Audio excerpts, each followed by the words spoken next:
السلام علیکم ورحمۃ اللہ وبرکاتہ ان الحمد للہ نحمده ونستعینه ونستغفره ونعوذ باللہ من شرور انفسنا ومن سیئات اعمالنا من يهده الله فلا مضل له ومن يضلل فلا هادي له واشهد ان لا اله الا الله وحده لا شريك له واشهد ان محمدا عبده ورسوله يا ايها الذين امنوا اتقوا الله حق تقاته ولا تموتن الا وانتم مسلمون يا أيها الناس اتقوا ربكم الذي خلقكم من نفس واحدة وخلق منها زوجها وبث منهما رجالا كثيرا ونساء واتقوا الله الذي تساءلون به والأرحام إن الله كان عليكم رقيبا يا أيها الذين آمنوا اتقوا الله وقولوا قولا سديدا يصلح لكم أعمالكم ويغفر لكم ذنوبكم ومن يطع الله ورسوله فقد فاز فوزا عظيما أما بعد فإن خير الحديث كتاب الله وخير الهدي هدي محمد صلى الله عليه وسلم وشر الأمور محدثاتها وكل محدثة بدعة وكل بدعة ضلالة وكل ضلالة في النار أعوذ بالله السميع العليم وبوجهه الكريم وسلطانه القديم من الشيطان الرجيم إن الله لا يغفر أن يشرك به ويغفر ما دون ذلك لمن يشاء وقال سبحانه وتعالى إنه من يشرك بالله فقد حرم الله عليه الجنة ومأواه النار وما للظالمين من أنصار۔ اللہ رب العالمین حکم الحاکمین کی تعریف جو ساری کائنات کا خالق و مالک ہے، رحمتیں اور برکتیں ہوں جناب محمد رسول اللہ صلی اللہ علیہ وسلم کی ذات گرامی پر، جنہیں اللہ سبحانہ و تعالیٰ نے بشیر و نذیر بنا کر مبعوث فرمایا۔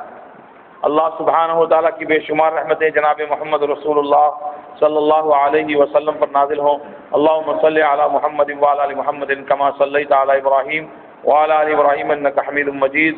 اللہم بارک علی محمد وعلی آل محمد کما بارکت علی ابراہیم وعلی آل ابراہیم انک حمید مجید۔ آپ تمام بھائیوں کا خیر مقدم ہے آج کے اس محاضرہ میں۔ اللہ تعالی ہم سب کی حاضری کو قبول فرمائے اور اسے ہم سب کی آخرت کی نجات کا ذریعہ بنائے۔ جو کچھ کہیں سنیں، اللہ تعالی ہمیں کہنے سننے کے ساتھ ساتھ اس پر عمل کرنے کی توفیق عطا فرمائے۔ رمضان مبارک کے جو دن بیت گئے، ان دنوں میں ہم نے جو بھی نیک اعمال کیے ہیں اللہ تعالی انہیں قبول فرمائے، اور باقی دنوں میں بھی اللہ تعالی ہمیں خیر بھلائی نیکی کی طرف آگے بڑھنے کی اور آگے بڑھنے کی توفیق عطا فرمائے۔ آخری عشرے میں جو نبی صلی اللہ علیہ وسلم کا معمول تھا کہ آپ صلی اللہ علیہ وسلم عبادت کے لیے اپنی کمر کو کس لیا کرتے تھے اور کثرت سے اللہ کے رسول علیہ الصلوۃ والسلام عبادتیں کرتے تھے، خود بھی راتوں میں جاگتے تھے اور اپنے اہل و عیال کو بھی راتوں میں جگاتے تھے۔ اور اس عشرے میں ایک رات اللہ تعالیٰ نے رکھی ہے جس کی عبادت 1000 مہینوں سے بہتر اور افضل ہے۔ لیلۃ القدر خیر من الف شہر، ایک رات اللہ نے مسلمانوں کو دی ہے اور جس کو توفیق ملتی ہے وہ ہر سال اس رات کو پاتا ہے۔ اللہ کے رسول علیہ الصلوۃ والسلام کو اللہ تعالیٰ نے پچھلی قوموں کے لوگوں کا حال بتلایا تو آپ نے دیکھا کہ پچھلی قوموں کے جو لوگ تھے ان کی عمریں 80 سال کی ہوتی اور 80 سال تک وہ مسلسل اللہ کی عبادت کرتے رہتے۔ اللہ کے نبی صلی اللہ علیہ وسلم کو تشویش ہوئی کہ یہ فضیلت میری امت کو کیسے حاصل ہے۔ صحابہ کرام رضی اللہ عنہ کے سامنے جب اللہ کے نبی نے بیان کیا، صحابہ نے بھی عرض کیا اللہ کے نبی ہماری تو عمریں بھی اتنی لمبی نہیں ہوتی، یہ فضیلت ہمیں کیسے حاصل ہوگی؟ 80 سال کی عبادت کا ثواب ہم کو مل جائے۔ اللہ تعالیٰ نے محمد صلی اللہ علیہ وسلم کو یہ رات عطا فرمائی، لیلۃ القدر خیر من الف شہر، کہ انہوں نے تو 80 سال تک عبادت کی۔ آپ کا امتی اگر جو پانے کا طریقہ ہے رات کا، عبادت کا جو طریقہ ہے رات کا، جس طرح رات کو پانا ہے اللہ کے فرمان اور محمد صلی اللہ علیہ وسلم کی حدیث کے مطابق، اس طرح اگر آپ کا امتی اس رات کو پا لیتا ہے تو یہ ایک رات کی عبادت، اس ایک رات کی عبادت لیلۃ القدر خیر من الف شہر، 1000 مہینوں سے بہتر۔ اور 1000 مہینے کے سال کتنے بنتے ہیں؟ 1000 مہینوں سے کے برابر نہیں، یہ نہیں کہا 1000 مہینوں کے برابر ہے، 1000 مہینوں سے بہتر ہے، خیر من الف شہر۔ کتنا بنتا ہے؟ 83 سال اور 4 مہینہ بنتا ہے۔ 83 سال اور 4 مہینے کی عبادت، بلکہ اس سے بھی بڑھ کر کی عبادت ہے اس ایک رات کی عبادت، جبکہ اس کو محمد صلی اللہ علیہ وسلم کے طریقے کے مطابق کیا جائے، رت جگہ کے طور پہ نہیں، جاگنے کی رات ہے، جاگنے کی رات کے طور پہ نہیں، بلکہ عبادت کی رات کے طور پہ اس کو بتایا جائے۔ دیکھتے ہیں ہم لوگ کیا چلتا ہے راتوں میں۔ ہاں، اللہ تعالیٰ توفیق دے۔ اور اللہ کے نبی صلی اللہ علیہ وسلم نے فرمایا کہ اس کی فضیلت سے وہی محروم رہ سکتا ہے جو پھوٹی قسمت والا۔ لیلۃ القدر سے وہی شخص محروم رہ سکتا ہے جو بدقسمت ہو، پھوٹی قسمت والا، یعنی اس رات کو پانے کے بعد بھی مارکیٹ میں گھومتا رہا، خریداری کرتا رہا، یہاں وہاں گپ شپ کرتا رہا، کچھ نہیں ملا اس کو، پھوٹی قسمت والا ہے۔ ابھی دیکھیے مسجدیں خالی ہوں گی، مارکیٹ بھرے ہوئے دکھیں گے، مارکیٹنگ ہو رہی ہے، رمضان عید کی تیاری ہو رہی ہے، یہ رات آ رہی ہے جا رہی ہے ہماری زندگی میں۔ آپ دیکھیے صدیقہ کائنات رضی اللہ عنہ، اللہ کے نبی صلی اللہ علیہ وسلم کی زوجہ محترمہ ام المومنین عائشہ رضی اللہ عنہ سوال کرتی، یہ صحابہ کرام کا شوق ہوتا تھا عبادت کے سلسلے میں اور کچھ معلوم پڑے، اور زیادہ ملے، اور زیادہ ہم اللہ کی عبادت کریں۔ پوچھا عائشہ رضی اللہ عنہ نے، اللہ کے نبی یہ رات میں پاؤں تو میں کیا کہوں؟ کوئی خاص دعا، کوئی خاص وظیفہ آپ بتا دیجئے۔ آپ نے فرمایا تم یوں کہو اللہم انک عفو تحب العفو فاعف عنی، اے اللہ تو معاف کرنے والا ہے، معاف کرنے کو پسند فرماتا ہے، مجھ کو معاف کر دے۔ یعنی پورا مہینہ معافی حاصل کرنے کے لیے، بخشش طلب کرنے کے لیے ہی اللہ نے عطا کیا۔ کچھ پروانے تو اللہ کی طرف سے ایسے ہی مل رہے ہیں، من قام رمضان ایمانا واحتسابا غفر له ما تقدم من ذنبه، من صام رمضان ایمانا واحتسابا غفر له ما تقدم من ذنبه، من قام ليلة القدر ایمانا واحتسابا غفر له ما تقدم من ذنبه۔ یہ پروانے تو اللہ کی طرف سے ہیں۔ جس نے رمضان کے روزے ایمان کی حالت میں رکھے، ثواب کی نیت سے رکھے، اس کی پچھلی خطائیں معاف۔ جس نے رمضان میں قیام کیا، راتوں میں تراویح پڑھی، قیام اللیل کیا ایمان کی حالت میں اور ثواب کی نیت سے، اس کی پچھلی خطائیں معاف۔ من قام لیلۃ القدر، جس نے لیلۃ القدر میں قیام کیا ایمان کے ساتھ اور ثواب کی نیت سے، اس کی بھی پچھلی خطائیں معاف۔ یہ پروانے تو اللہ کی طرف سے ایسے ہی مل رہے ہیں۔ مزید چاہت، مزید کوشش کہ بندہ مانگے اللہ سے، اللہم انک عفو، اے اللہ تو معاف کرنے والا، یقین کے ساتھ، رٹنے کے اعتبار سے نہیں، ہاں مفہوم کو سمجھ کر کے زبان سے ادا کیا جائے۔ 1000 بار بیٹھ کر کے میں نے اللہم انک عفو پڑھا، معلوم ہی نہیں کیا پڑھا، ہاں مفہوم کے ساتھ، معنی کو سمجھتے ہوئے، اللہ کو معاف کرنے والا، یقین کے ساتھ، بندے کو یقین ہے کہ اللہ تعالیٰ معاف کرتا ہے، اللہم انک عفو، معاف کرتا ہے اللہ تعالیٰ، تو معاف کرنے والا ہے، تحب العفو، پسندی کرتا ہے معافی کو۔ بڑے بڑے گناہگاروں کو اللہ تو نے معاف کر دیا، 100 آدمیوں کے قاتل کو اللہ تو نے بخش دیا، ایک عورت کو صرف کتے کو پانی پلانے کی وجہ سے ایک بدکار آدمی کو تو نے معاف کر دیا، تو میں بھی تیرا بندہ ہوں، میں بھی سیاہ کار ہوں، میں بھی خطا کار ہوں، معاف کرنے والا ہے تو اللہ تعالیٰ، اور معاف کرنا تجھے پسند ہے۔ تو نے اپنے نبی کو بھی حکم دیا ہے، خذ العفو وامر بالعرف واعرض عن الجاہلین، نبی نے بھی معاف کیا اپنی زندگی میں بڑے بڑے دشمنوں کو۔ اللہ تو بھی معاف کرنے والا ہے، معاف کرنے کو پسند بھی کرتا ہے، مجھ کو معاف کر۔ یہ رمضان کا مہینہ ایک بھٹی ہے میرے بھائی، بھٹی، رمضان کا مہینہ بھٹی ہے۔ جیسے بھٹی میں دھات کو تپایا جاتا ہے کہ اس کی گندگی ختم ہو جائے اور وہ کندن ہو جائے، وہ صاف ستھرا ہو جائے، اللہ نے رمضان اسی لیے دیا ہے کہ ہم صاف ہو جائیں، اور صاف ہونے کے بعد نہیں چلو اب پرانا کھاتا بند ہو گیا، آپ نیا کھاتا کھولیں گے۔ رمضان جائے گا، جب قریب ہوگا جانا، اب کچھ دنوں میں الٹی گنتی شروع ہو جائے گی۔ پہلے بولتے تھے 1 ہوا، 2 ہوئے، 3 ہوئے، اب کہیں گے 1 باقی ہے، 3 باقی ہیں، 2 باقی، 1 باقی، الٹی گنتی۔ اور الٹی گنتی جیسے شروع ہوگی ویسے لوگوں کے چہرے کھلنے لگیں گے، اب آزادی کا ٹائم آ رہا ہے، ہاں اب آزادی ملے گی، اب جو چاہے کرو، پرانا کھاتا بند ہو گیا، صفائی ہو گئی، اب نیا کھاتا چالو کرو۔ نہیں میرے بھائی، صرف رمضان میں نہیں بلکہ ہمیشہ ہم اللہ کی عبادت کرنے والے بنیں، اور مانگے رمضان کی آخری راتوں میں بھی کہ اللہ ہمیشہ تو ہم کو اپنے در کا بھکاری بنا دے، اپنے در پر آ کر جھکنے والا بنا دے، ہمیشہ گناہوں سے، جیسے رمضان میں ہم بچتے ہیں، ہمیشہ گناہوں سے بچنے والا بنا دے۔ اللہ تعالی ہم کو اس کی توفیق عطا فرمائے۔ چلیں اپنے موضوع کی طرف، وقت بہت کم رہتا ہے۔ بات جو چل رہی تھی ہماری، توحید کی قسمیں 3 بیان کی جاتی ہیں، 2 قسمیں تفصیل سے میں آپ کے سامنے رکھ چکا، توحید الربوبیہ اور توحید الالوہیہ۔ اس کی تفصیل میں دوبارہ نہیں جاؤں گا، اس لیے کہ مجھے آگے بڑھنا ہے۔ بہت سارے بھائی پچھلے درس میں موجود تھے الحمدللہ، اور انہوں نے توحید الربوبیہ کو تفصیل سے سنا ہے، اور توحید الالوہیہ اس کے بارے میں بھی تفصیل آپ کے سامنے آ چکی۔ رب ماننے میں، رب ماننے کے سلسلے میں اللہ کو ایک ماننا کہ اللہ اکیلا رب ہے، ایک رب میں جو صفات ہیں وہ سب اللہ تعالیٰ میں موجود ہیں، ایک رب میں جو صفات ہونی چاہیے ان کا مستحق صرف اور صرف اللہ تعالیٰ ہے۔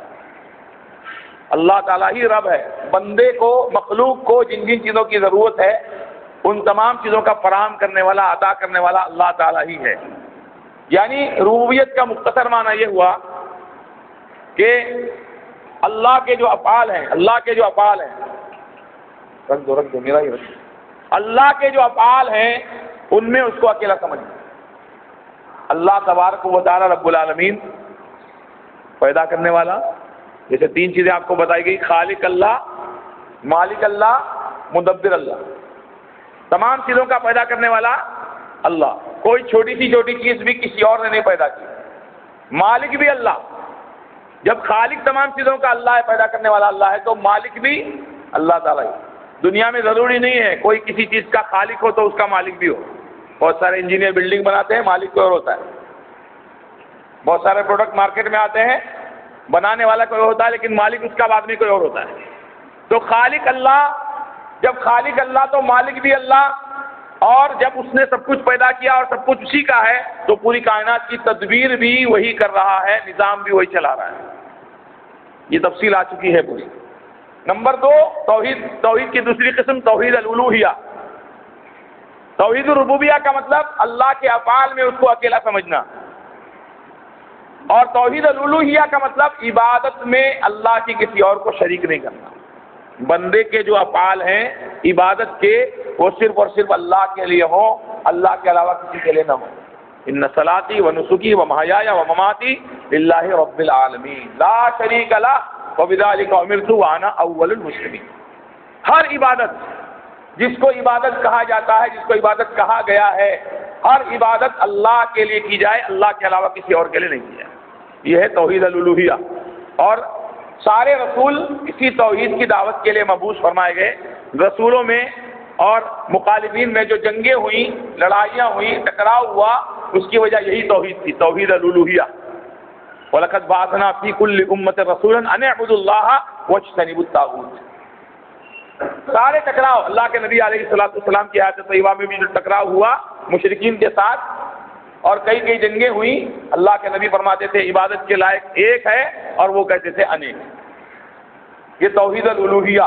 عبادت کی جتنی قسمیں ہیں، چاہے ان کا تعلق دل سے ہو، چاہے ان کا تعلق اعضاء اور جوارح سے ہو، جسم کے حصوں سے ہو، چاہے ان کا تعلق مال سے ہو، ہر عبادت اللہ کے لیے خاص کر دی جائے۔ زبان سے عبادت کی جاتی ہے، آپ کو بتائی گئی زبان سے کون کون سی عبادت کی جاتی ہے۔ دل سے بھی عبادت کی جاتی ہے، آپ کو یاد ہے کہ نہیں مجھے پتہ نہیں۔ دل سے عبادت، امید، یہ امید ہے، عبادت ہے، امید اللہ سے رکھی جائے، خوف، توکل، محبت، ان تمام چیزوں کا تعلق دل سے ہے، یہ قلبی عبادت۔ لسانی عبادت، اعضاء اور جوارح کی عبادت، مالی عبادت، اور کچھ عبادتیں ترکی بھی ہیں۔ یہ کیا لائے مولانا نیا؟ ترکی عبادت، جن چیزوں کو کرنے سے اللہ نے روک دیا ان سے رک جانا، یہ بھی عبادت ہے، اور اس کو ترکی عبادت کہا جاتا ہے۔ ابھی کچھ رکے ہوئے کہ نہیں آپ لوگ کسی چیز سے روزے کی حالت میں؟ رکے ہوئے ہو کہ نہیں؟ ہاں، کھانا حلال ہے آپ کے لیے لیکن رکے ہوئے ہو، پانی حلال ہے آپ رکے ہوئے ہو۔ ہاں، تو یہ رکنا، ترک کر دینا، چھوڑ دینا، اللہ نے کہا چھوڑ دے، بندے نے چھوڑ دیا، یہ ترکی عبادت ہے۔ تو ساری عبادتیں اللہ کے لیے۔ تیسری قسم توحید کی، توحید الاسماء والصفات۔ اللہ تعالیٰ نے اپنے جو نام بیان کیے، نبی صلی اللہ علیہ وسلم نے اللہ کے جو اسماء بیان کیے، اسماء جو ہے اسم کی جمع ہے، اللہ کے نام، یعنی اسماء نام کسی کا بھی ہو سکتا ہے، لیکن جب کہا جائے گا اسماء الحسنى وَلِلَّهِ الْأَسْمَاءُ الْحُسْنَى فَادْعُوهُ بِهَا، اچھے نام اور پیارے نام صرف اور صرف اللہ تعالیٰ کے ہیں۔ اسماء الحسنى صرف اللہ کے ہیں، اور اللہ کے بہت سارے نام۔ ایک حدیث کے اندر 99 ناموں کا ذکر ہے، لیکن ان ناموں کے علاوہ بھی بہت سارے نام ہیں جو اللہ سبحانہ و تعالیٰ رب العالمین نے بیان کیے ہیں، یا اپنے کسی خاص بندے کو سکھائے ہیں، یا اللہ تبارک تعالیٰ نے غیب کے اندر ان کو چھپا کر رکھا ہے۔ مشہور حدیث جو صحیح بخاری کی ہے کہ اللہ کے 99 نام ہیں، ان کو جو بھی گنے گا اللہ تعالیٰ اس کی دعا کو قبول فرمائے گا، یعنی ان کو جو یاد کرے گا، ان کو جو سمجھ کر کے پڑھے گا، ان کے ذریعے دعا کرے گا تو اللہ اس کی دعا کو قبول فرمائے گا۔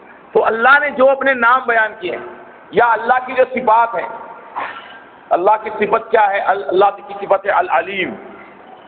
العلیم، جاننے والا، علم رکھنے والا۔ جیسے اللہ العلیم ہے، ویسے اور کوئی ہے علیم؟ ہاں کوئی ہے بھائی؟ کوئی نہیں۔ اللہ السمیع ہے، سننے والا۔ آپ بھی تو سننے والے ہیں۔ اللہ خود کہتا ہے انسان کو اللہ تعالیٰ نے انا خلقنا الانسان من نطفۃ امشاج نبتلیہ فجعلناہ سمیعا بصیرا۔ انسان کو اللہ نے سنتا اور دیکھتا پیدا کیا ہے۔ سمیع تو ہم بھی ہیں اور اللہ بھی السمیع ہے۔ فرق کیا ہے؟ اللہ السمیع خاص سننے والا، ایسا سننے والا جس کی طرح کوئی سننے والا نہیں، ہر وقت سننے والا، ہر جگہ کی سننے والا، ہر بھاشا کو سننے والا، ہر بندے کی سننے والا، ہر مخلوق کی سننے والا، ایک ساتھ میں لاکھوں کی سننے والا۔ ایک ساتھ میں دیکھو طائف کا میدان، یہ عرفات کا میدان، کتنے لوگ رہتے ہیں؟ 40 سے 50 لاکھ کے درمیان لوگ رہتے ہیں، اور ہر آدمی اپنی اپنی بھاشا میں ایک ہی لباس ہے، ہاں ایک ہی لباس پورا۔ بس آپ میدان میں دور دور تک دیکھیے سفید سفید سفید سفید سفید ہی نظر آئے۔ جبل رحمت کی طرف آپ دیکھیں اور کہیں آپ نظر اٹھا کر دیکھیں، چاروں طرف، اور سارے بندے اپنی اپنی حاجتیں، تمنائیں، خواہشیں، چاہتے اللہ کے سامنے رکھ رہے ہوتے ہیں، اور اللہ تعالیٰ سب کی سن رہا ہوتا ہے۔ آئی سمجھ میں؟ سن رہا ہوتا ہے کہ نہیں؟ سب کی سن رہا ہوتا ہے ایک وقت میں۔ اور ایسا نہیں کہ میدان عرفات کی طرف اللہ کی توجہ ہے، ہندوستان کے لوگوں کی طرف سے نعوذ باللہ توجہ ہٹ گئی، ہندوستان کے لوگ چیخ رہے ہیں، چلا رہے ہیں، پکار رہے ہیں۔ نہیں، ابھی اللہ تعالیٰ کی توجہ وہاں ہے، ابھی اللہ عرفات والوں کی سن رہا ہے، تمہاری تھوڑا رک کے سنے گا، آج کا دن اللہ تمہاری نہیں سنے گا، نعوذ باللہ من ذالک۔ ہاں دیکھیے ایک ہی وقت میں سارے بندے اللہ کو پکار رہے ہیں، اور صرف انسان نہیں، یسبح للہ ما فی السماوات وما فی الارض الملک القدوس العزیز الحکیم۔ یہ صفات دیکھیے ساری اللہ نے بیان کی، اور قرآن کا کوئی پنہ ایسا نہیں ہے جس میں اللہ نے اپنی کوئی نہ کوئی صفت نہیں بیان کی۔ اور اکثر آیات کے اینڈ میں آپ دیکھیے، اکثر آیات کے اختتام پر اللہ نے اپنی کسی نہ کسی صفت کو ضرور بیان کیا ہے۔ یہاں تفصیل کا موقع میرے پاس نہیں رہتا ہے کہ میں آپ کے سامنے ایک ایک صفت کو بیان کروں۔ ہاں تو ایسا سننے والا، جیسا سننے والا کوئی نہیں، اور انسان ایک ٹائم میں دو کی نہیں سن سکتا۔ مولانا بھی کھڑے ہو جائے میرے ساتھ، شیخ آئیے، ہم دونوں تقریر کرتے ہیں، شیخ بھی بولے میں بھی بولوں، کیا ہوگا؟ آپ لوگ برداشت کریں گے؟ ہاں انسان سماعت ہونے کے باوجود ایک ساتھ دو کی نہیں سن سکتا ہے۔ دیکھو مثال دی جاتی ہے، اللہ تعالیٰ نے کہا ہے فلا تضربوا للہ الامثال، اللہ کے لیے مثالیں نہ گڑھو۔ مثال دی جاتی ہے جج کی، اللہ کے لیے مثال دی جاتی ہے جج کی، اور بزرگ کے لیے مثال دی جاتی ہے وکیل کی۔ کسی پر طنز مقصد نہیں ہے میرے بھائی، اسے سمجھانا مقصد ہے، کسی کا دل توڑنا مقصد نہیں ہے۔ لوگ جب دعا کی بات کرتے ہیں تو کہتے ہیں دیکھو اللہ تک پہنچنا ہے تو کچھ بیچ میں چاہیے، جیسے جج تک پہنچنا ہے تو وکیل چاہیے۔ اب جج کی مثال کس کے لیے دیا؟ بولو نا بھائی، اللہ کے لیے۔ اور وکیل کی مثال کس کے لیے دیا؟ بزرگ کے لیے، ہے نا؟ یعنی بزرگ کو تم جھوٹا قرار دے رہے ہو، وکیل تو اکثر جھوٹے ہوتے ہیں۔ کسی نے جرم نہیں کیا تو اس کو مجرم بنا دینے کا، اور کوئی مجرم ہے تو اس کی نوٹ زیادہ ملی تو اس کو پھانسی کے تختے سے بچا لینے کا۔ کسی نے ایک بہت بوڑھا شعر بیان کیا ہے، پیدا ہوا وکیل تو ابلیس نے کہا لو آج ہم بھی صاحب اولاد ہو۔ ہاں تو کیا آپ کر رہے ہیں؟ بزرگوں کی، اللہ والوں کی، اولیاء اللہ کی محبت ہمارے سینوں میں پنہاں ہونی چاہیے۔ جو اللہ کے اولیاء سے دشمنی رکھتا ہے وہ اللہ سے دشمنی رکھتا ہے۔ اللہ نے خود فرمایا ہے جس نے میرے کسی ولی سے دشمنی کی اس کے خلاف میرا اعلان جنگ ہے، اعلان جنگ۔ اور ہم کہیں کہ صاحب وکیل کی مثال لے کے آئیں شیخ کے لیے، اب بتائیے شیخ عبد القادر جیلانی کے لیے یا شیخ معین الدین چشتی کے لیے یا دوسرے جو اولیاء اللہ گزرے ہیں، اللہ ان تمام کے نقش قدم پر چلنے کی ہمیں توفیق دے، یا چاروں ائمہ، ان سے بڑا کون اولیاء اللہ ہوگا بتائیے؟ چاروں ائمہ، امام حنیفہ رحمہ اللہ، امام شافعی، امام مالک، امام احمد بن حنبل رحمہ اللہ، ان تمام سے بڑا کون ولی ہوگا؟ ان کے لیے اگر آپ وکیل کی مثال دیں تو کیا صحیح ہے کہ اللہ تک پہنچنا ہے تو کوئی چاہیے بیچ میں، ویسے جیسے جج تک پہنچنا ہے تو وکیل چاہیے۔ جج کی مثال آپ اللہ کے لیے دے رہے ہیں، جبکہ جج اس کا علم کتنا محدود ہے، اس کا علم محدود ہے کہ نہیں؟ ہر تاریخ پر وہ ملزم کو دیکھتا ہے لیکن پھر بھی سوال کرتا ہے، اپنی مراٹھی میں پوچھتا ہے ہن چکا ہے، ان کا کیا ہے؟ تو پھر اس کو جو پی پی ہوتا ہے پبلک پروسیکیوٹر وہ بتاتا ہے یہ قلم اس پر لگی ہے اور اتنے سال سے یہ کیس چل رہا ہے اور ایسا زالہ تسا زالہ سب بولتا ہے، جو ایک ملزم کے بارے میں بار بار بتانے کے باوجود بھی نہیں جانتا۔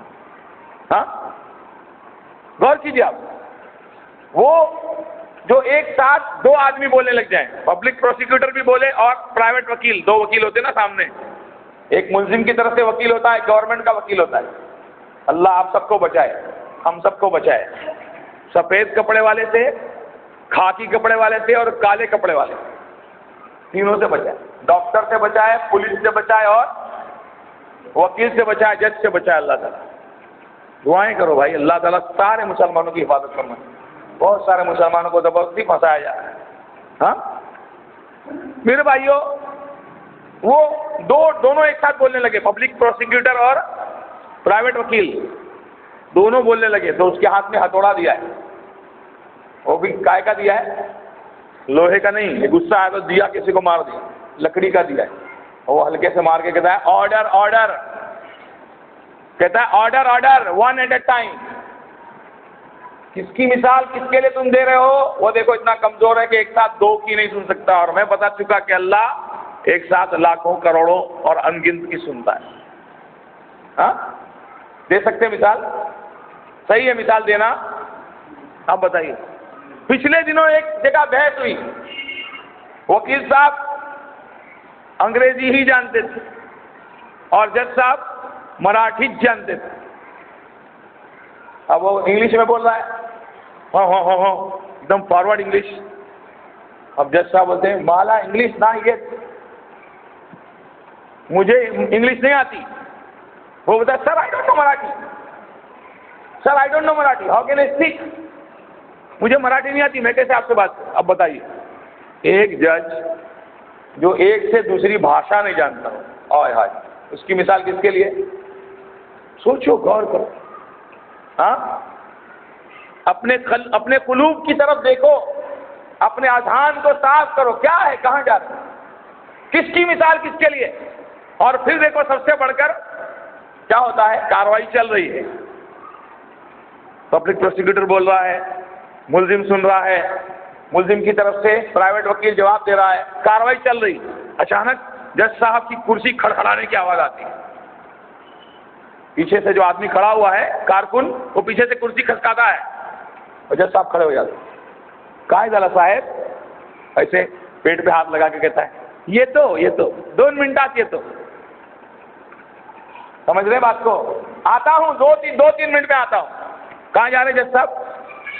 ہاں کال آف نیچر ہر ایک کے ساتھ لگا ہوا ہے، لگویلا چال لو ہے، سمجھتے ہیں؟ کیا کروں بھائی، لگ گئی، یہ لگ گئی جس کے ساتھ ہے، اس کی مثال کس کے لیے دے رہے؟ سمجھے کہ نہیں سمجھے آپ؟ ہاں 1 نمبر 2 نمبر کا معاملہ ہے، یہ جس کے ساتھ لگا ہوا ہے اس کی مثال کس کے لیے تم دے رہے ہو؟ جو پاک ہے ہر قسم کی کمی سے۔ تو یہ اسماء و صفات کا مطلب یہی ہے کہ اللہ کے جو نام ہے، اللہ کی جو صفات ہے، اس میں اللہ کو اکیلا اکیلا اکیلا سمجھنا، اس کے جیسا کسی اور کو نہیں سمجھنا، یا اس کے اسماء و صفات کے اندر کسی کو شریک نہیں کرنا، یہ ہے بس توحید اسماء و صفات۔ اللہ جیسا سمیع ہے ویسا کوئی سمیع نہیں ہے، اللہ جیسا بصیر ہے، بصیر تو آپ بھی ہیں، ہے نا؟ بصیر ہے کہ نہیں آپ؟ ماشاءاللہ، کوئی بغیر چشمے کے بصیر ہے، کوئی چشمے کے ساتھ بصیر ہے کہ نہیں؟ ہٹا دو بیٹری پھر بصارت کم ہو جاتی۔ اللہ کیسا بصیر ہے؟ کالی رات میں کالی چونٹی کا کالے پتھر پہ چلنا، اللہ تعالیٰ آسمانوں سے دیکھ رہا ہے، اس کی پیروں کی کھڑکھڑاہٹ کو آسمانوں پہ سن رہا ہے، ایسا سمیع اور ایسا بصیر۔ اور ایسا کوئی بصیر ہے؟ ہاں رات میں تم بیٹھے ہو درس کے اندر، اچانک لائٹ غائب ہو جائے، بصیر ہو نا تم؟ کیا کرو گے؟ کسی بیڑی پینے والے کو ڈھونڈو گے، سگریٹ پھونکنے والے کو۔ رمضان موقع ہے میرے بھائی، چھوڑنے کا چھوڑ دو، 14.5 گھنٹہ جب تم برداشت کر سکتے ہو بغیر سگریٹ بیڑی کے اپنے آپ کو بچا سکتے ہو تو باقی اپنے بھی بچا سکتے ہو، اور جو رمضان میں نہیں بچا اس کا بعد میں بچنا بھی مشکل ہے۔ ہاں بھائی بیڑی پینے والا کوئی ہے؟ لائٹر جلاؤ۔ آج تو ماشاءاللہ موبائل والے بھی چل جائیں گے، لائٹ چلی گئی، پاور چلا گیا، آنکھیں ہوتے ہوئے بھی نہیں دیکھ سکتے، آنکھیں ہیں نا پھر بھی نہیں دیکھ سکتے۔ اور اللہ تعالیٰ کیسا بصیر ہے؟ البصیر، کالی رات میں کالی چونٹی کالے پتھر پر چل رہی ہے، اس کو اللہ دیکھ رہا ہے، اس کی اللہ پیروں کی کھڑکھڑاہٹ کو سن رہا ہے۔ ایک ایک اپنے مخلوق سے اللہ کسی مخلوق سے غافل نہیں۔ تو اس کو زیادہ تفصیل میں نہیں لے جاتا، یہاں پر آپ کو سمجھ میں آ گئی بات کہ اللہ سبحانہ وتعالیٰ کے جو اسماء ہیں، جو اس کی صفات ہیں، اس میں اللہ تعالیٰ کو اکیلا سمجھنا۔ اور اللہ نے قرآن میں فرمایا سورہ النحل میں آیت نمبر 74 میں کہ فَلَا تَضْرِبُوا لِلَّهِ الْأَمْثَالَ إِنَّ اللَّهَ يَعْلَمُ وَأَنْتُمْ لَا تَعْلَمُونَ، اللہ کے لیے مثالیں مت بیان کرو۔ انسانوں سے تشبیہ دے رہے ہیں، اتنا بڑا کفر کا معاملہ ہے، اللہ کو مخلوق سے تشبیہ دینا کہ اللہ ایسا ہے، جیسے وہ سنتا ویسے جیسے حضرت سنتے ہیں، اللہ سنتا ویسے حضرت بھی سنتے ہیں، جیسے اللہ سنتا ہے، جیسے اللہ دل کے حالوں کو جانتا ہے علیم بذات الصدور، ویسے حضرت بھی اپنے جو ماننے والے ہیں ان کے دلوں کے حال کو جانتے ہیں۔ یہ شرک ہے میرے بھائی، یہ شرک ہے۔ اللہ کی طرح اللہ کی صفات کسی بندے میں سمجھنا، اللہ کی جیسا سننے والا کسی اور کو سمجھنا، اللہ کی طرح دیکھنے والا کسی اور کو سمجھنا، اللہ کی طرح دلوں کے حالوں کو جاننے والا کسی اور کو سمجھنا، یہی شرک ہے۔ اللہ تعالیٰ نے فرمایا لیس کمثلہ شیء، مثال دینا، اللہ کی صفات کے بارے میں مثالیں دینا، کہنا فلاں کی طرح ہے، فلاں کی طرح۔ اللہ تعالیٰ نے نوح علیہ السلام سے فرمایا وَاصْنَعِ الْفُلْكَ بِأَعْيُنِنَا، ہماری آنکھوں کے سامنے تم کشتی بناؤ۔ اب یہاں جو بیان کیا اللہ نے اس کو مان لینا، اس میں تعویل نہیں کرنا، اس کا معنی نہیں بدلنا، اس کی مثال نہیں دینا کہ اللہ ایسے دیکھتا ہے جیسے فلاں دیکھتا ہے۔ لیس کمثلہ شیء، اس کی مثل کوئی چیز نہیں، اس کے مثل کوئی چیز نہیں۔ وَهُوَ السَّمِيعُ الْبَصِيرُ، اور وہ سننے والا اور دیکھنے والا ہے۔ ہمارے ذہن میں اگر آئے کہ اللہ تعالیٰ ایسے سنتا ہے جیسے فلاں سنتا ہے، فوراً جھٹک دینا ہے ذہن کو۔ اللہ ایسے دیکھتا ہے جیسے فلاں دیکھتا ہے، فوراً ذہن میں سے اس بات کو نکال دینا ہے۔ اللہ ایسا دیکھتا ہے جیسے کوئی نہیں دیکھ سکتا، اللہ ایسا سنتا ہے جیسے کوئی نہیں سن سکتا۔ لیس کمثلہ شیء وَهُوَ السَّمِيعُ الْبَصِيرُ۔ بہت ساری دلیلیں ہیں میرے سامنے موجود، آپ سے میں گزارش کروں کہ آپ کتابوں کا مطالعہ کریں۔ بہت ساری کتابیں اس عنوان پر جو چاروں ٹاپک میں رہے، ایک ہی کتاب میرے سامنے ہے جس میں ساری چیزیں آپ کو مل جائیں گی، اس کتاب کا آپ مطالعہ کریں، انشاءاللہ آپ کو فراہم کر دی جائے گی اگر آپ کو ضرورت ہو۔ اللہ تعالیٰ نے فرمایا قد سمع اللہ قول التي تجادلك في زوجها وتشتكي الى الله والله يسمع تحاوركما ان اللہ سمیع بصیر۔ دیکھیے ہر آیت کے آخر میں آپ کو اللہ کی کوئی نہ کوئی صفت ملے گی۔ یقیناً اللہ تعالیٰ نے اس عورت کی بات سن لی جو آپ سے اپنے شوہر کے بارے میں تکرار کر رہی تھی اور اللہ کے آگے شکایت کر رہی تھی۔ اللہ تعالیٰ آپ دونوں کے سوال و جواب کو سن رہا تھا، اللہ سننے اور دیکھنے والا۔ واقعہ کیا ہے؟ سورہ مجادلہ کی ابتدا میں آپ پڑھیے تفسیروں میں، خولہ بنت ثعلبہ آتی ہے، اللہ کے نبی میرے شوہر نے میرے ساتھ زہار کر لیا ہے۔ زہار جو ہے عورت کو الگ کرنے کا جو ایک طریقہ ہوتا تھا، اسی یعنی اس کو طلاق کی بھی ایک قسم کہا جا سکتا ہے۔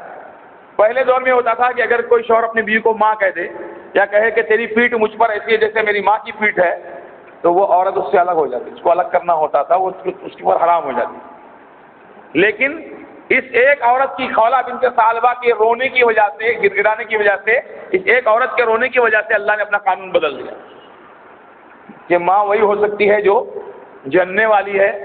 جس کو کوئی ماں کہہ دے، بیوی کو ماں کہہ دے تو وہ ماں نہیں ہوتی، لیکن اگر کوئی یہ کہہ دیتا ہے تو اس کو یہ کفارہ اس کا ادا کرنا ہے، اس کو یہ سزا ہے کہ وہ یہ عمل کرے تو اس کی بات کا کفارہ ادا ہو جائے، عورت حرام نہیں ہوگی۔ ایک عورت کے رونے پر اللہ تعالیٰ نے اپنے قانون کو بدل دیا۔ اس آیت کے متعلق عائشہ رضی اللہ عنہ فرماتی ہیں کہ اللہ تعالیٰ کس طرح لوگوں کی باتیں سننے والا ہے کہ یہ عورت گھر کے ایک کونے میں اللہ کے نبی سے اپنے خاوند کی شکایت کر رہی تھی، مگر میں اس کی باتیں نہیں سن سکی، وہ اللہ تعالیٰ جو آسمانوں میں ہے اس نے اس کی بات کو سن لیا اور فیصلہ نازل فرما دیا۔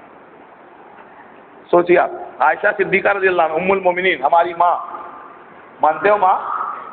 اگر ماں نہیں مانتے تو مسلمان نہیں، اس لیے کہ تمہاری ماں کا رشتہ لوگوں نے بتایا ہے یا تم نے ماں کو قریب دیکھا تو تم سمجھے ہو، لیکن اس ماں کا رشتہ اللہ نے بتایا۔ یہ ماں ایسی ماں ہے کہ اس کا رشتہ اللہ نے بتایا، النبی اولیٰ بالمؤمنین من انفسہم وازواجہ امہاتہم، نبی کی ساری بیویوں کو، نبی کی ساری ازواج کو، ازواج مطہرات کو مائیں ہم مانیں، سب ہماری ماں ہیں۔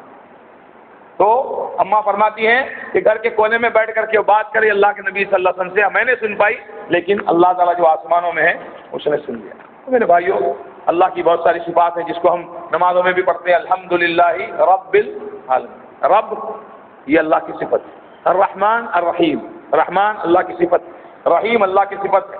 اسی طرح آیت الکرسی میں ہم پڑھتے ہیں اللہ لا الہ الا ہو الحی القیوم۔ دیکھیے آپ آیت الکرسی کو بھی سمجھ کے پڑھیے تو انشاءاللہ جنت مل جائے گا۔ کیسی کیسی باتیں اللہ نے بیان کی، اللہ الحی، الحی، پہلے دعویٰ کیا اللہ نے کہ اللہ ہی عبادت کے لائق ہے۔ کیوں اللہ ہی عبادت کے لائق ہے؟ کہ اور عبادت کے لائق کیوں نہیں ہے؟ کسی اور کی عبادت کیوں نہیں ہو سکتی ہے؟ اگر کسی اور کی آپ کو عبادت کرنا ہے تو آیت الکرسی پڑھ کے اس کو گزاریے، اگر وہ اس پر پورا اترتا ہے تو آپ اس کی بھی عبادت کر سکتے ہیں۔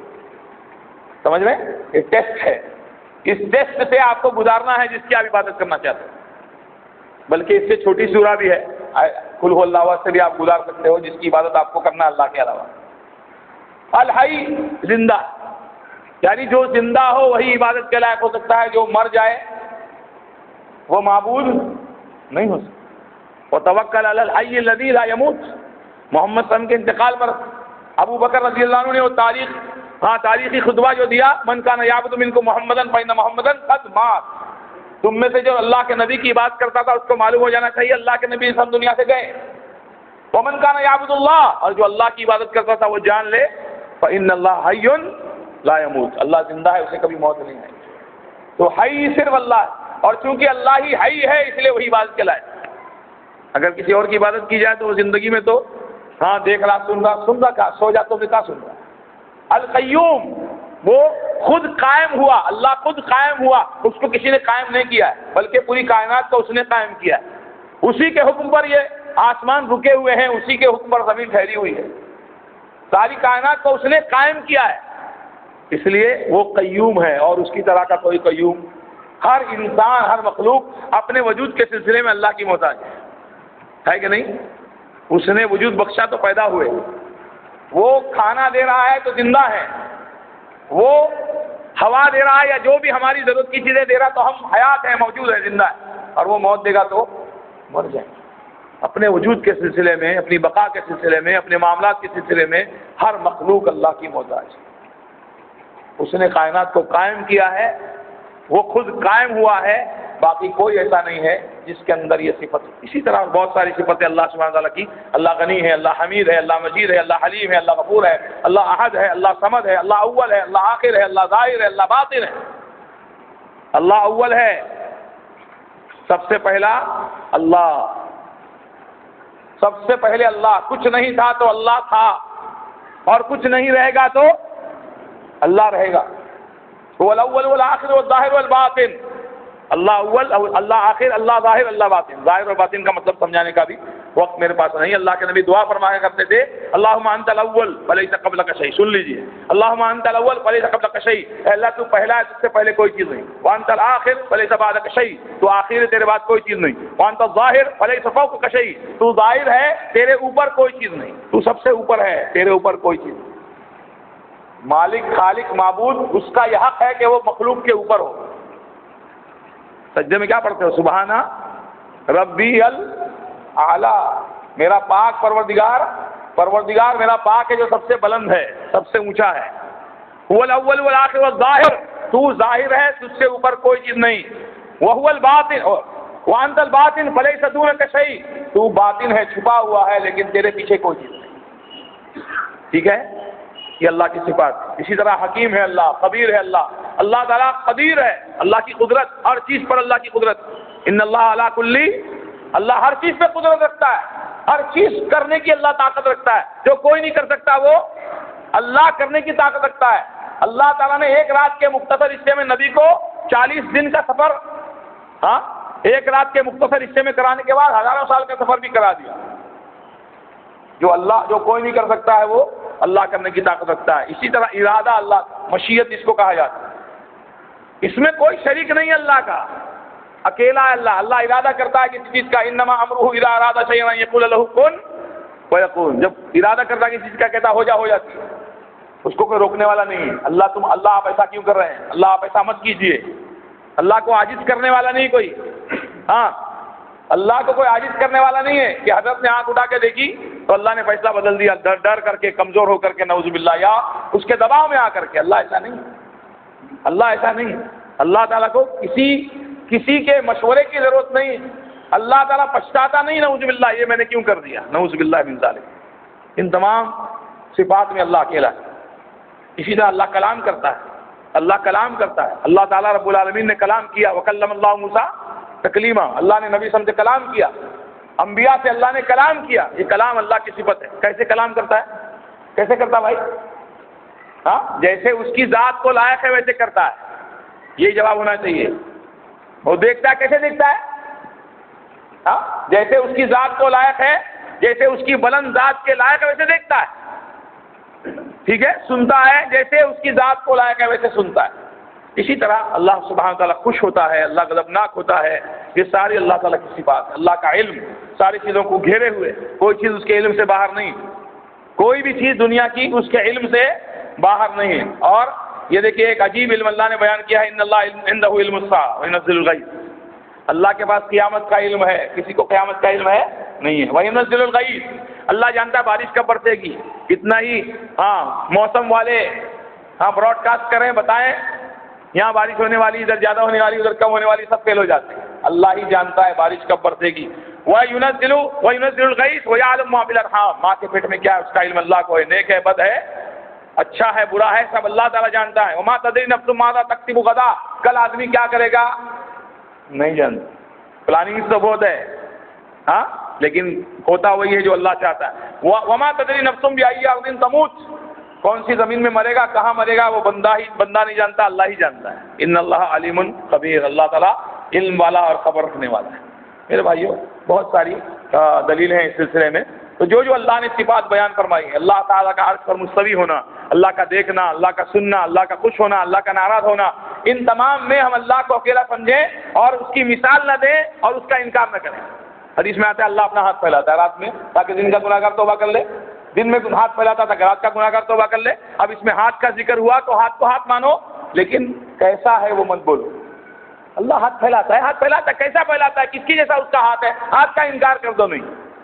اور یہ سوچو بھی مت کہ اللہ کا ہاتھ ایسا ہو سکتا ہے. لیس کمثلہ شیء. وہ ہاتھ لے کے آؤ ذہن میں, اللہ کے جیسا کوئی نہیں. ٹھیک ہے. اس طرح جو بھی اللہ تعالیٰ نے بیان کیا. اور ایک اور صفت اللہ کی کہ آخرت میں اللہ اپنا دیدار کرائے. اللہ اکبر, کیا بڑی نعمت ہوگی. میرے بھائیوں, آج دنیا میں آدمی اتنا کھو گیا کہ آخرت کو بھول گیا, جنت کی نعمتوں کو بھول گیا. کبھی نہ ختم ہونے والی نعمتوں کو چھوڑ کر دنیا کی ختم ہو جانے والی, ہاتھ نہ آنے والی نعمتوں کی جو بھاگ رہا ہے. جھوٹ, سچ, فریب, دھوکہ, ہر چیز کرنے کو تیار ہے دنیا کی تھوڑی سی نعمتوں کے لیے. آخرت کو بھولا ہوا ہے. لیکن آخرت میں کیا ہوگا, جب جنتی جنت میں چلے جائیں گے, ایک عرصہ بیتے گا, اللہ تعالیٰ ان کی طرف توجہ فرمائے گا. اللہ ان کو آواز دے گا, توجہ کرے گا ان کی طرف اور کہے گا بندو راضی ہو. سبحان اللہ. دنیا میں اللہ کو بندوں نے راضی کیا, آخرت میں بندوں کو اللہ راضی. بندوں راضی ہو, اللہ تیری جنت مل گئی, جنت کی نعمتیں مل گئی, اب بھی ہم راضی نہیں ہوں گے. اللہ فرمائے گا ایک اور بڑی نعمت میرے پاس تمہارے لیے رکھی ہوئی ہے. اللہ وہ نعمت کیا ہے, جنت سے بڑی, جنت کی نعمتوں سے بڑی. اللہ فرمائے گا میری رضا, اب کبھی ناراض ہو کر تم کو جنت سے نہیں نکالوں گا. اور خوشی. ہاں, اور 11 مہینے 22 مہینے کا کوئی ٹینشن ہی نہیں ہے. یا تو بیچارہ ادھر بھاڑے پہ, پھر ادھر بھاڑے پہ, پھر وہ ادھر جا کر کے بھاڑے پہ کرایہ گزار رہا ہے بیچارہ. 11 مہینہ ہوا کہ ٹینشن, گھر والا آ جائے گا بولے گا نوٹس پر 11 مہینہ ہو گیا خالی کرو. وہاں پر کوئی ایسا ٹینشن نہیں. گئے تو گئے, ادخلوها بسلام آمنین خالدین فیہا. خالدین فیہا کتنی بار سنتے ہو کہ نہیں؟ خالدین فیہا, وہاں ہمیشہ رہیں گے, ہمیشہ رہیں گے, ہمیشہ رہیں گے. کبھی کوئی نکالے گا نہیں. بازو والے پڑوسی کا بھی ٹینشن نہیں ہوگا, کاغذات میرے پاس گھر کے تھوڑے سے کم ہیں, کچھ دعویٰ کر سکتا ہے. رشتہ داروں کا بھی ٹینشن نہیں ہوگا, کوئی ٹینشن. جو گیا ایک بار داخل ہوا, کبھی ہاں دنیا میں لوگ جنت کے دروازے بنا لیتے ہیں، جانے دیتے ہیں اور پھر نکالو جلدی نکلو دوسرے کو جانا ہے، بتائیے. اور جو لال نوٹ دکھایا اس کا نمبر پہلے لگ جاتا ہے. ایسا کیسا جنت کا دروازہ بھائی ہے کہ دھکم پیل بھی ہو رہا ہے ہاں اور اس کے بعد نکلنا بھی پڑ رہا ہے. کیسا جنت کا دروازہ ہے؟ وہاں تو جنت کا دروازہ ایسا ہوگا کہ ایک ساتھ 70,000 لوگ، 70,000 مسلمان، 70,000 مومنین، 70,000 جنتی ایک دوسرے کے ہاتھوں میں ہاتھ ڈال کر ایک ٹائم میں داخل ہو جائیں گے، ایک ساتھ داخل ہو جائیں گے میرے بھائی. اور جو داخل ہو گیا وہ کبھی نکلے گا؟ ہاں کیا تو دھکا مارا نکلو چلو دوسروں کو جانا. اللہ تعالیٰ رحم فرمائے. تو میرے بھائیوں بندے رہیں گے اس کی رضا کے ساتھ. اللہ تعالیٰ فرمائے گا میری رضا تم کو ہمیشہ کے لیے مل گئی کہ اب کبھی ناراض ہو کے جنت سے نہیں نکالوں. پھر ایک لمبا عرصہ بیتے گا اور جنتی جنت کی نعمتوں میں اور اس خوشی کے ساتھ کہ اب نکلنا نہیں ہے. ہاں پھر اللہ سوال فرمائے گا بندو راضی ہو؟ سبحان اللہ، اللہ تیری جنت مل گئی، جنت کی نعمتیں مل گئی، تیری رضا بھی مل گئی، اب بھی ہم راضی نہیں ہوں گے؟ اللہ فرمائے گا ایک اور بڑی نعمت میرے پاس تمہارے لیے. ہائے ہائے ہائے، دنیا میں اللہ کو راضی کرو، آخرت میں اللہ تم کو راضی کرو. ہاں جیسے رمضان میں راضی کر رہے ہو ویسے ہمیشہ راضی کرنے والے بن جاؤ. اللہ ہم تم کو اس کی توفیق. آخرت میں اللہ تمہیں راضی کرے گا، اللہ خوش کر دے گا. جو مانگو گے، جو چاہو گے، وَفَوَاكِهَ مِمَّا يَشْتَهُونَ وَلَكُمْ فِيهَا مَا تَشْتَهِي أَنفُسُكُمْ وَلَكُمْ فِيهَا مَا تَدَّعُونَ. جو چاہو گے ملے گا. دنیا میں رب چاہی گزارو، وہاں من چاہی لے لو. اور دنیا میں من چاہی گزارو، وہاں رب چاہی. کیا منظور ہے؟ موقع ہے ابھی بھی ماشاءاللہ 10 دن 11 دن ابھی بھی ماشاءاللہ 12 دن موجود ہے بچے ہوئے. ہاں کر لو توبہ، راضی ہو جاؤ اللہ کے حکموں پر عمل کرنے کے لیے. اللہ تعالیٰ فرمائے گا ایک اور بڑی نعمت. اس کے بعد اللہ اپنے نور کے پردوں کو اٹھائے. اللہ اکبر اللہ اکبر اللہ اکبر اللہ اکبر. بار بار اس مجلس میں بیٹھ کر بھی مانگے، قائم کی دعا کو اللہ قبول کرتا ہے. اللہ اپنے پردوں کو اٹھائے گا، نور کے پردوں کو. اور آپ نے فرمایا تم اللہ کو ایسے دیکھو گے جیسے 14ویں رات کے چاند کو دیکھتے. جیسے 14ویں رات کو چاند کو دیکھنا ہو تو مشکل ہوتی ہے نہیں، ویسے تم اپنے رب کا دیدار کرو. رب اپنا دیدار نصیب کرے گا. جس نے دنیا میں بغیر دیکھے اس کو مان لیا، دنیا میں بغیر دیکھے اس پر ایمان لے آیا، آخرت میں اللہ اس کو اپنا دیدار کرائے گا. جس نے دنیا میں بغیر دیکھے اس کو نہیں مانا، اس کو نہیں دیدار کرائے گا. میرے بھائی اس نعمت کے پانے کے بعد جنتی اسی میں کھو جائیں گے. کھانا پینا دوسری چیزیں سب بھول جائیں گے. میری ابتدائی جو بات تھی اس پر آپ غور کیجیے کہ دنیا کی نعمتوں کے پیچھے بندہ بھاگ رہا ہے، جبکہ رب کا دیدار نصیب ہوگا تو جنت کی نعمتیں بھی بھول جائے گا بندہ. ہاں تو اس کی تیاری کرو. اور یہ چیز کب ملے گی؟ اللہ سے ملاقات کب ہوگی؟ موت کے بعد ہی ہوگی. ممکن نہیں ہے دنیا میں کوئی اللہ سے مل لے. تو میرے بھائیوں یہ صفات میں نے اللہ کے آپ کے سامنے رکھی. اب اس کے بعد جو گھناؤنا جرم ہے وہ آپ کے سامنے بیان ہے. یہ تینوں توحید کی قسموں کو آپ یاد رکھیے، توحید ربوبیہ، توحید الوہیہ، توحید الاسماء والصفات. اور اس کو بیان کرنے کے لیے گھنٹوں چاہیے، جو میں نے منٹوں میں بیان کیا ہے. گھنٹوں چاہیے سمجھانے کے لیے. ایک چیز پکڑ لا تو دوسری چھوٹ جا رہی ہے. ہاں تو اس کو یاد رکھیے آپ. تیسری قسم بہت اہم قسم ہے، اس کے سلسلے میں بہت لوگوں نے دھوکہ کھایا ہے. توحید اسماء و صفات سے مراد یہ پختہ اعتقاد ہے کہ اللہ کے اچھے اچھے نام اور بلند جو صفات ہیں وہ تمام صفات کمال سے متصف ہے. تمام صفات نقص سے پاک ہیں اور اللہ منفرد ہے. جو بھی صفات اللہ کی ہیں اس میں کوئی نقص نہیں ہے. یعنی سنتا تو کبھی سن لیتا کبھی نہیں بھی سنتا ہے، ایسا نقص نہیں. اللہ دیکھتا تو کبھی دیکھ بھی لیتا کبھی نہیں بھی دیکھتا ہے. ہاں ایسا نقص اللہ میں نہیں. مکمل دیکھنے والا سننے والا کامل اللہ سبحانہ تعالیٰ کامل صفات سے متصف ہے، نقص سے پاک ہے اور تمام صفات میں منفرد ہے. اس کا ساجی نہیں ہے کوئی. جیسے اللہ سنتا ویسے کوئی اور بھی سنتا ہے. ساری کائنات میں یکتا اور بالکل تنہا ہے. تو یہ چیز یاد رکھنا ہے. اور اللہ کی ان تمام صفات پر ویسے ہی ایمان لانا جیسے اللہ نے اس کو اپنے لیے بیان کیا. ٹھیک ہے. اب آئیے شرک کی طرف. شرک اتنا گھناؤنا جرم ہے کہ اس کا مرتکب جنت میں نہیں جائے. شرک اتنا گھناؤنا جرم ہے کہ اس کا مرتکب جنت میں نہیں جائے. اور لوگ شرک کس کو سمجھتے ہیں؟ لکڑی پتھر کے بتوں کو پوجنا، درختوں کی عبادت کرنا، چاند ستاروں کو پوجنا، لوگ اسی کو شرک سمجھتے ہیں. جبکہ شرک جو ہے اس کا بہت واسٹ ڈیفینیشن ہے، اس کا بہت وسیع معنی ہے. بلکہ اللہ نے قرآن مجید میں 2 مقامات پر فرمایا کہ مسلمان بھی مشرک ہو سکتا ہے. مسلمان بھی مشرک ہو سکتا ہے. اگر وہ جانے گا نہیں شرک کیا ہے تو اس کے عمل میں بھی شرک آ جائے گا. جیسے توحید کا جاننا ضروری ہے ویسے شرک کا جاننا ضروری ہے. اور عربی کا ایک قاعدہ ہے الاشیاء تعرف باضدادها، بہت ساری چیزیں اس کی ضد اور اس کی جو مخالف چیز ہوتی ہے اس سے پہچانی جاتی ہیں.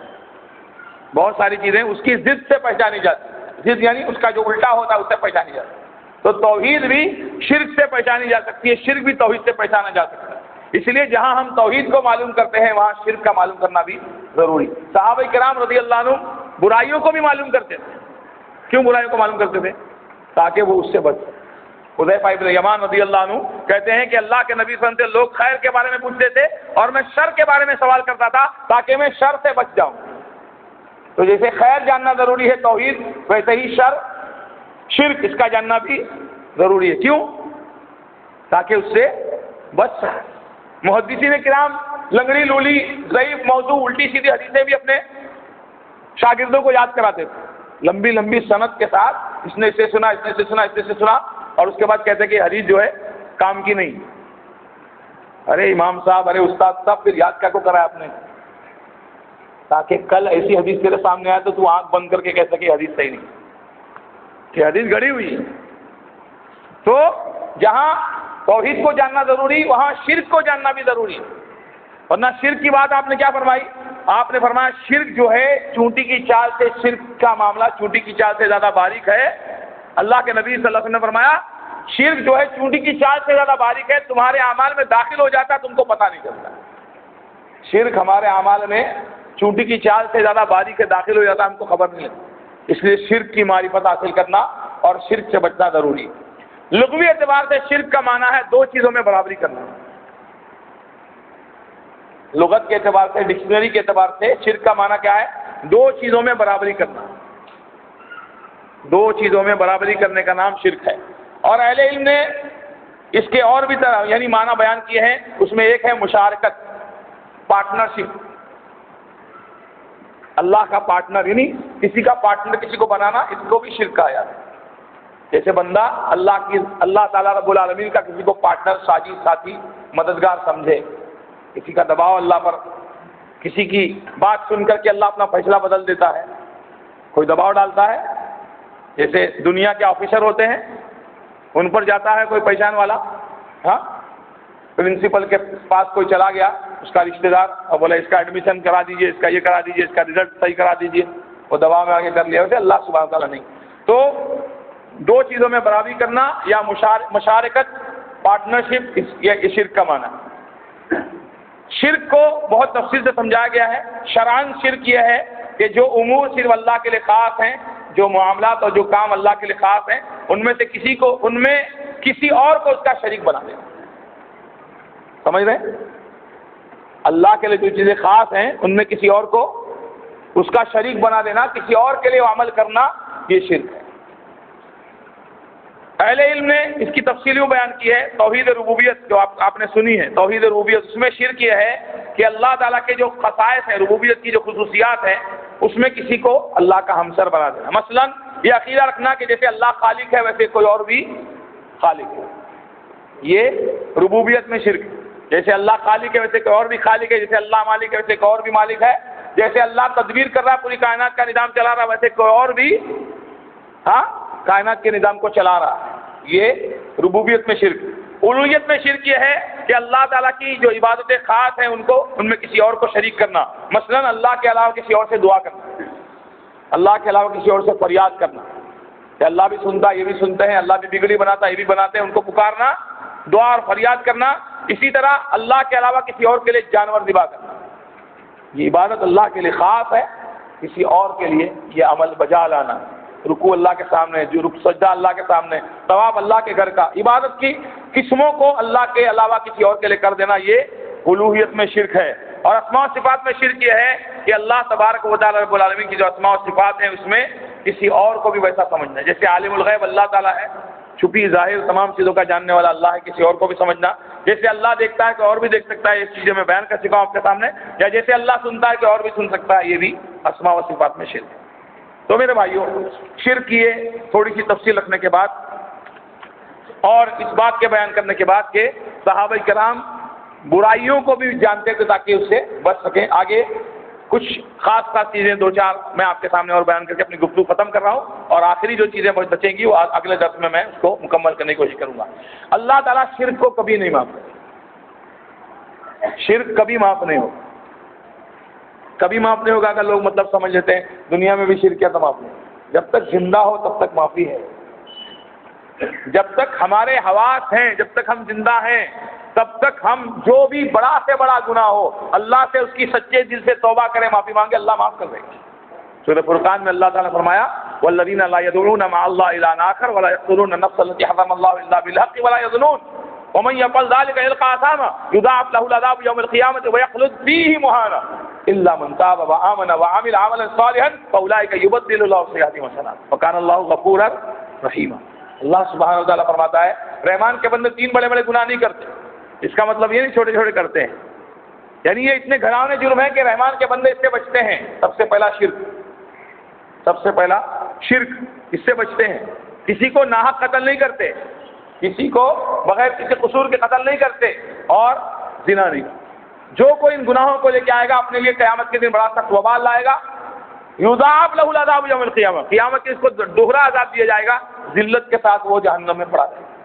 اتنا کہہ کر اگر اللہ معاملہ چھوڑ دے تو شرک کرنے والا اور آگے بڑھے گا کہ اب تو جہنم میں جانا ہی ہے، قتل کرنے والا اور آگے بڑھے گا، اور زنا کرنے والا مزید جو ہے اپنے نفس کو خوش کرنے کی کوشش میں لگ جائے گا۔ لیکن اللہ نے آگے ڈھارس بندھائی، اللہ نے تسلی دی ہے، اور جیسے اللہ تسلی دیتا ہے ویسے کوئی تسلی دینے والا نہیں۔ جیسے اللہ ڈھارس بناتا ہے، دیکھو کیسے ڈھارس بناتا ہے۔ اللہ فرماتا ہے ان اللہ یحب التوابین ویحب المتطہرین، اللہ محبوب رکھتا ہے، پسند کرتا ہے توبہ کرنے والوں کو اور پاک صاف رہنے والوں۔ اب آپ بتائیں توبہ کون کر رہا ہے؟ توبہ کون کرتا ہے؟ جس نے گناہ کیا ہے نا، اللہ کے حکم کو توڑا ہے، اللہ کی مخالفت کی ہے، اس کے بعد توبہ کر رہا ہے، یعنی اللہ کے کسی حق کو مارا ہے تو توبہ کر رہا ہے۔ لیکن گناہ کرنے والے سے جو گناہ کے بعد توبہ کرے اللہ محبت کرتا ہے۔ آپ کے موبائل کو کسی نے پٹک دیا، آپ محبت کریں گے اس سے؟ ہاں، آپ کا 1 لاکھ 2 لاکھ کا کسی نے نقصان کر دیا، آپ محبت کریں گے؟ بلکہ وہ بولے گا بھائی معاف کر دے یار، غلطی ہو گئی، غلطی ہو گئی یار۔ بہت دیر تک معافی مانگنے کے بعد کہے گا ٹھیک ہے بیٹھ لیکن تو نے بہت تکلیف دیا۔ پھر 1 ہفتے کے بعد آئے گا کیا بھائی کیسا، ارے تو بہت ستایا یار میرے کو، بیٹھ۔ پھر 1 مہینے کے بعد میرا 2 لاکھ کا تو نے نقصان کر دیا، چل جان دے بیٹھ۔ ہے کہ نہیں؟ ایسا ہوتا ہے کہ نہیں؟ پوری طرح سے کبھی بھی کلیئرٹی نہیں آتی ادھر، چاہے بچہ ہو اس نے نقصان کیا ہوتا ہے، بیوی اس کی طرف سے بھی کبھی نہ کبھی کھٹکائے گا، دیکھو یاد ہے؟ ہاں، بیوی کو یاد دلائے گا 10 سال کا بچے کو، یاد ہے اتنا بڑا نقصان کری تھی تو نے میرا، پورا صاف نہیں ہوا۔ لیکن اللہ بندہ مجرم ہے، بہت بڑا مجرم ہے، کوئی خطا ایسی نہیں جو اس نے نہیں چھوڑی ہو، ہر خطا کیا، شرک کیا، کفر کیا، نافرمانی کیا، گناہ کیا، زنا کیا، قتل کیا، سب کچھ کیا، اس کے بعد آ رہا ہے۔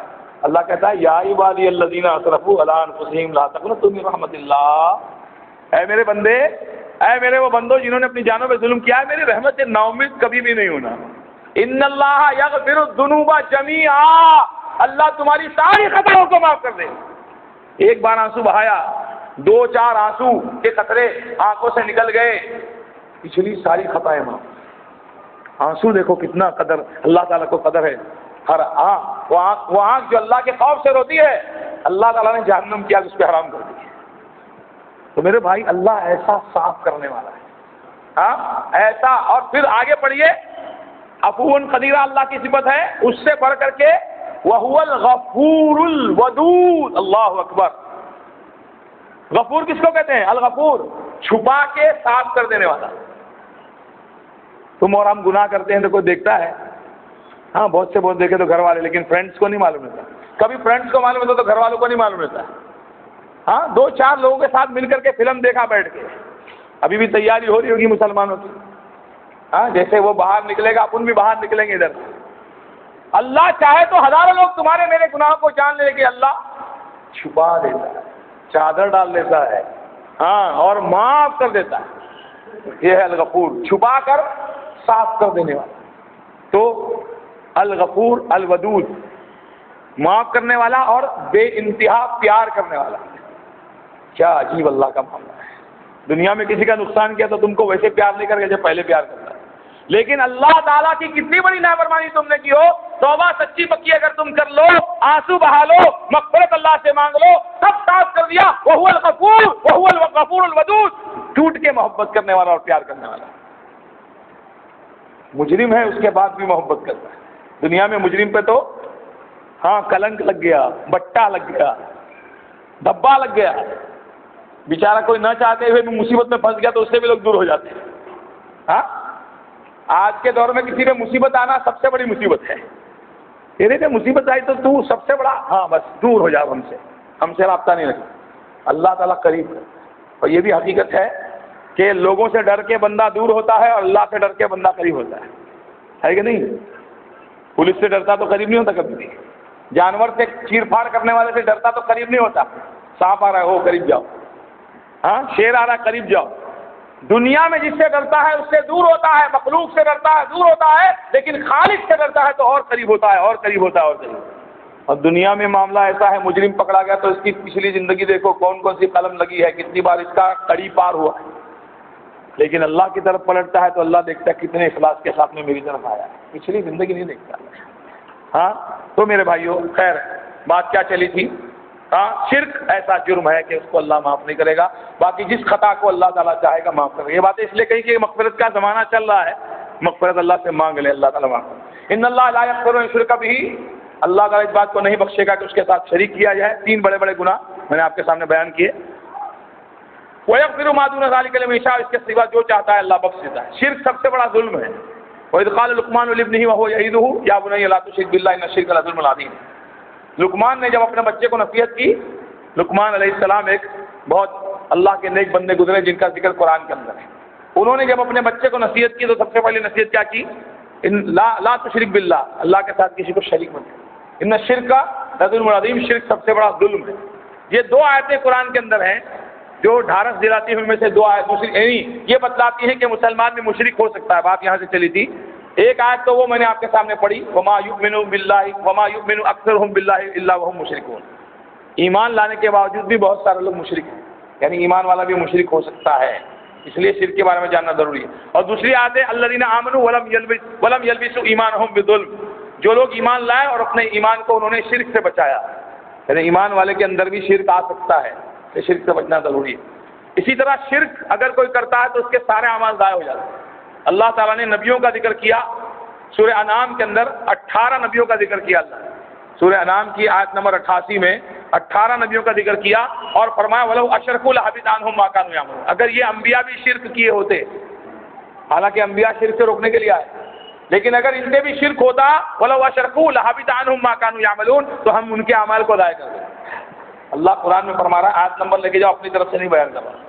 اگر انبیاء سے بھی شرک ہوتا تو ان کے اعمال کو اللہ ضائع کر دیتا. اسی طرح اس کی وضاحت سورہ زمر کے اندر ہے 65 نمبر کی آیت میں وَلَقَدْ أُوحِيَ إِلَيْكَ وَإِلَى الَّذِينَ مِن قَبْلِكَ لَئِنْ أَشْرَكْتَ لَيَحْبَطَنَّ عَمَلُكَ وَلَتَكُونَنَّ مِنَ الْخَاسِرِينَ. ہم نے آپ کی طرف بھی وحی کی اور آپ سے پہلے لوگوں کی طرف بھی وحی کی کہ اگر آپ نے شرک کیا تو آپ کا عمل ضائع ہو جائے.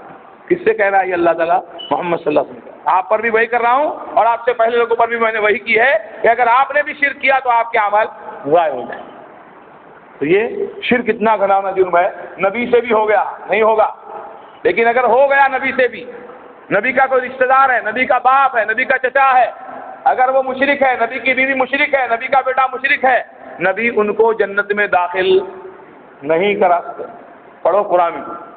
اتنا بڑا گھناؤنا جرم ہے. رشتہ داری کام نہیں آئے گی. بات جس کو اس کا عمل آگے نہیں لے جا سکا اس کو اس کا حسب نسب نجات نہیں دلا سکے. اسی طرح مشرک کے خلاف جنگ کرنے کا اللہ تعالیٰ کا حکم ہے. مشرک آدمی آسمان سے گرنے والے کی طرح ہے. جیسے آسمان سے گر جاتا ہے اور گرنے کے بعد اس کا کیا حال ہوتا ہے؟ ہاں آسمان سے گرا تو کیا حال ہوتا ہے اس کا؟ آسمان سے کوئی گر جائے تو اس کا کیا حال ہوتا ہے؟ کبھی ہوا ادھر لے کے جا رہی، کبھی کچھ ہو رہا، کبھی کچھ ہو رہا. ویسے مشرک کا معاملہ ہوتا ہے. میں مختصر کر رہا ہوں. اسی طرح مشرک کے لیے مغفرت کی دعا جائز ہے. ما کان للنبی والذین آمنوا ان یستغفروا للمشرکین ولو کانوا اولی قربی. کسی نبی کے لیے اور مومنوں کے لیے جائز نہیں کہ وہ اپنے کسی رشتہ دار کے لیے مغفرت کی دعا کریں اگرچہ وہ مشرک ہے. اللہ کے نبی سے ہم کو روک دیا گیا. آپ نے دعا کرنا چاہیے مشرکوں کے لیے، اپنے رشتہ داروں کے لیے آپ کو روک دیا گیا.